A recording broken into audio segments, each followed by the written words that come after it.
છોટાઉદેપુર જિલ્લાના પત્રકારોને માહિતી વિભાગ તરફથી જે પણ પત્રકારોને માહિતી વ્યવસ્થા કે સુવિધા આપવામાં આવે છે તેમાં માહિતી ખાતું સદંતર નિષ્ફળ નીવડ્યું છે। વારંવાર પત્રકારોના પ્રશ્નો અંગે પણ માહિતી અધિકારી સાથે ઘર્ષણ ઊભા થાય છે। તે તમામ પ્રશ્નોના નિરાકરણ વારંવાર રજૂઆત કરે છે તો આવતા નથી, એટલે જિલ્લાના તમામ પત્રકારો આજે એક ભેગા થઈને જિલ્લા કલેક્ટરને રજૂઆત કરવામાં આવી છે।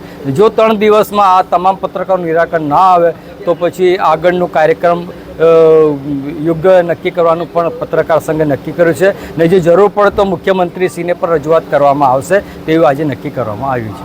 આજરોજ છોટાઉદેપુર જિલ્લાના પત્રકારો દ્વારા માહિતી અધિકારી દ્વારા જે કનડગત કરવામાં આવે છે, વારંવાર ઇન્સલ્ટ કરવામાં આવે છે અને કોઈપણ ઇવેન્ટ હોય કે ચૂંટણી પ્રક્રિયા હોય તે દરમિયાન પત્રકારોને અડચણરૂપ બને અને તંત્ર સાથે ઘર્ષણ થાય તે રીતનું જે પ્રયત્ન કરવામાં આવી રહ્યો છે, વાતાવરણ ઊભું કરવામાં આવે છે, તેને લઈને કંટાળી અને છોટાઉદેપુર જિલ્લાના પત્રકારો આજે એકત્ર થઈ અને એ માહિતી અધિકારી સામે કલેક્ટરને આવેદનપત્ર આપી અને 3 દિવસની અંદર મુદત આપવામાં આવી છે। 3 દિવસની અંદર એ પોતે પોતાની જે ભૂલો છે તેને સુધારી લે, નહીં તો છોટાઉદેપુર જિલ્લાના પત્રકારો આગામી દિવસોની અંદર આંદોલનરૂપી કાર્યવાહી હાથ ધરશે।